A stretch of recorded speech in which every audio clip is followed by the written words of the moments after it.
সংখ্যালঘু মন্তব্যে অধীরের নিশানায় ফিরহাদ হাকিম, ঘাড় ধাক্কা দিয়ে পার্টি থেকে বের করে দেওয়া উচিত। সংখ্যালঘু মন্তব্যে চরম অস্বস্তির মুখে কলকাতার মেয়র ফিরহাদ হাকিম, জোর নিশানা কংগ্রেসের প্রাক্তন সংসদের। কি বললেন অধীর চৌধুরী?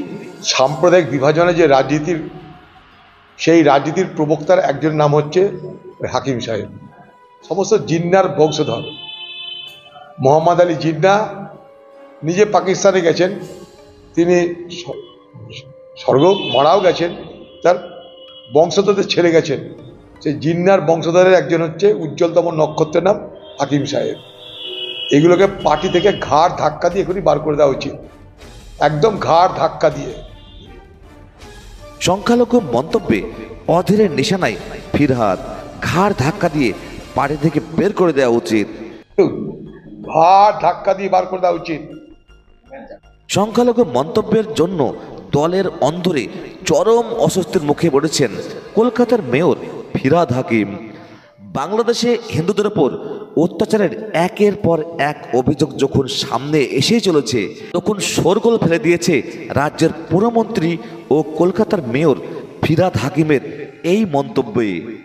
এ নিয়ে তোলপাড় শুরু হতেই সংখ্যাগুরু নিয়ে ফিরহাদ হাকিমের বক্তব্যের কড়া সমালোচনা করল তৃণমূল। দলের পক্ষ থেকে এক্স হ্যান্ডেলে পোস্ট করে পরিষ্কার জানিয়ে দেওয়া হলো, ফিরহাদ হাকিমের বক্তব্যের সঙ্গে দল কোনোভাবেই সহমত পোষণ করেন না। जो कौम बंगाल में तो हम 33% हैं, मगर हिंदुस्तान में भी हम सिर्फ 17% है और हमें माइनॉरिटी कम्युनिटी कहा जाता है। मगर हम अपने आप को माइनॉरिटी नहीं सोचते हैं, हम सोचते हैं अगर अल्लाह की रहमत है हमारे ऊपर, अगर तालीम हमारे साथ है, तो हम एक दिन मेजॉरिटी से भी मेजॉरिटी हो सकते हैं और हम अपने अल्लाह की ये मेहरबानी होगी जो हम अपने ताकत से ये हासिल करते हैं। हमारे कौम बहुत सारी जगह हम देखते हैं, कुछ भी होता है तो मोमबत्ती भी छील सकते हैं। We want justice, we want justice. हम कहते हैं मिছিল करके जस्टिस मांगने से नहीं होगा। अपने औकात, अपने रुतबा ऐसे जगह बार तो तुम खुद जस्टिस देने के लायक हो गए। जस्टिस मांगोगे नहीं, जस्टिस दोगे।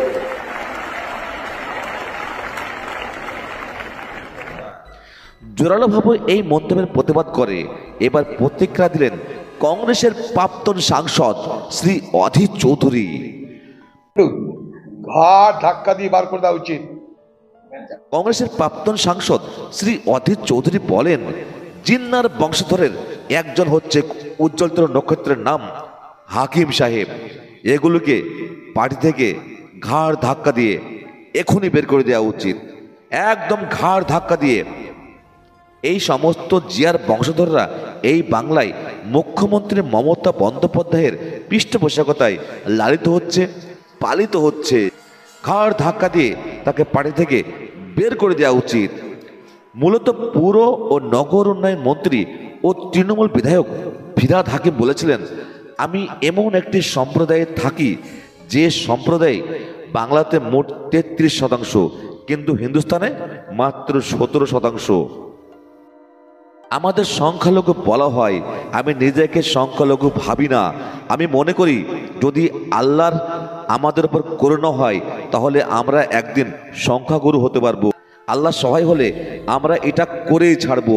কিছু হলেই মোমবাতি মিছিল করা হয়, we want justice, we want justice. আমি বলছি মিছিল করে বিচার চেয়ে কিচ্ছু হবে না। নিজেকে এমন উচ্চতায় নিয়ে যাও যাতে বিচার চাইতে হবে না, তুমি নিজেই বিচার করবে।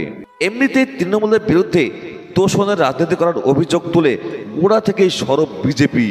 আর বাংলাদেশি হিন্দুদের ওপর অত্যাচার একের পর এক অভিযোগ করে যখন পরিস্থিতি তেতো হয়েছে, তখন খোদ মন্ত্রীর মুখে এ ধরনের মন্তব্য শোনার পর স্বাভাবিকভাবেই তৈরি হয়েছে বিতর্কের মুখে নিজেকে ধর্মনিরপেক্ষ বলে দাবিও করেছেন ফিরহাদ।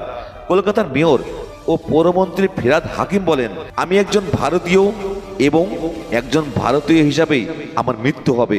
আমি একজন ধর্মনিরপেক্ষ এবং একজন ধর্মনিরপেক্ষ হিসাবেই আমার মৃত্যু হবে। কিন্তু বিতর্ক তাতে থামেনি। এই অবস্থায় তা থেকে দূরত্ব তৈরি করে তৃণমূলের দাবি, ফিরহাদ হাকিমের এই মন্তব্যে দলের নীতি বা অবস্থান কোনোটাই নয়।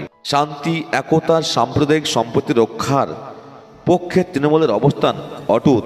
পশ্চিমবঙ্গের সামাজিক বন্ধন বিরোধী যে কোনো মন্তব্যকে কড়া হাতে মোকাবেলা করা হবে। ফিরহাদ হাকিম তৃণমূলের গুরুত্বপূর্ণ একজন নেতা হওয়ার পাশাপাশি মমতা বন্দ্যোপাধ্যায়ের অত্যন্ত ঘনিষ্ঠ। তার কিচেন ক্যাবিনেটের সদস্য শুধু নন, কলকাতার মেয়রও তিনি।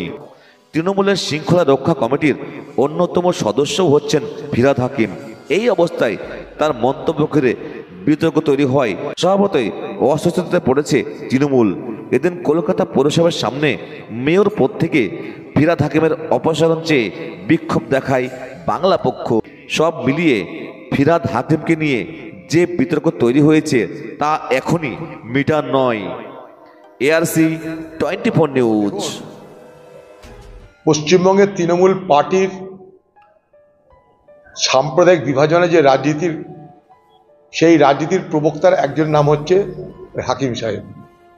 2019 সালে উনি আমার বিরুদ্ধে প্রচার করতে এসে বুঝিয়েছিলেন মুসলমানদের এলাকায় গিয়ে যে অধীর চৌধুরীকে ভোট দিলে গরু কাটা বন্ধ হয়ে যাবে। এই হচ্ছে এদের মানসিকতা। এরা সমস্ত জিন্নার বংশধর। মোহাম্মদ আলী জিন্না নিজে পাকিস্তানে গেছেন, তিনি স্বর্গ মারাও গেছেন, তার বংশধরদের ছেড়ে গেছেন। সেই জিন্নার বংশধরের একজন হচ্ছে উজ্জ্বলতম নক্ষত্রের নাম হাকিম সাহেব। এগুলোকে পার্টি থেকে ঘাড় ধাক্কা দিয়ে এখনই বার করে দেওয়া উচিত, একদম ঘাড় ধাক্কা দিয়ে। খুব ভালো লেগেছে আজকে পুলিশ অফিসার হুমায়ুন কবিরের বক্তব্য। অপূর্ব তিনি কথা বলেছেন যে কোয়ালিটি চাই, কোয়ান্টিটি নয়। এইটাই হওয়া উচিত মুসলমান সমাজের মূল কথা। এদের নিজেদের ছেলে মেয়েদেরকে সব কোটিপতি করবে, শিক্ষিত করবে। ওর নিজে করা ছেলে মেয়ে করেনি কিন্তু বেশি, কারণ ওরা জানে অধিক সংখ্যার ছেলে মেয়ে হলে তাদেরকে বড় করার ঝক্কি আছে। লোককে জ্ঞান দাও, লোককে বলবে তোমরা মাদ্রাসায় যাও, লোককে বলবে কিন্তু নিজের ছেলে মেয়েকে ইংলিশ মিডিয়াম স্কুলে পড়াবে। লোককে বলবে তোমরা অনেক বাচ্চা তৈরি করো, দিয়ে তাদের কাউকে রিস্কওয়ালা বানাও, কাউকে সবজিওয়ালা বানাও, তারপরে জেল খাটাও, বোমা তৈরি করা শেখো। তৃণমূল আছে, নিজের ছেলে মেয়েদের কিন্তু করবে না এটা। এই সমস্ত ধান্দা সর্বস্ব, এই সমস্ত জিন্নার বংশধররা আজও এই বাংলায় মুখ্যমন্ত্রী মমতা ব্যানার্জির পৃষ্ঠপোষকতায় লালিত হচ্ছে, পালিত হচ্ছে।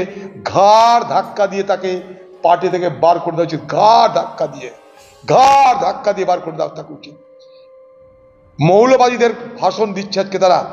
যদি সব সংখ্যায় সব কিছু হতো সৌদি আরবে, ইরাকে, ইরানে, কেন জনসংখ্যায় মুসলমান দেশ হওয়া সত্ত্বেও বাড়ছে না? কেন? কারণ তারাও জানে যে শিক্ষা দরকার, আগে কোয়ান্টিটি নয় কোয়ালিটি। খুব ভালো লেগেছে আজকে তাদের দলের MLA পুলিশ অফিসার ছিলেন, আগে উনি এখানে SP ছিলেন, হুমায়ুন কবিরের বক্তব্য। এ রাজ্যে রাজনীতি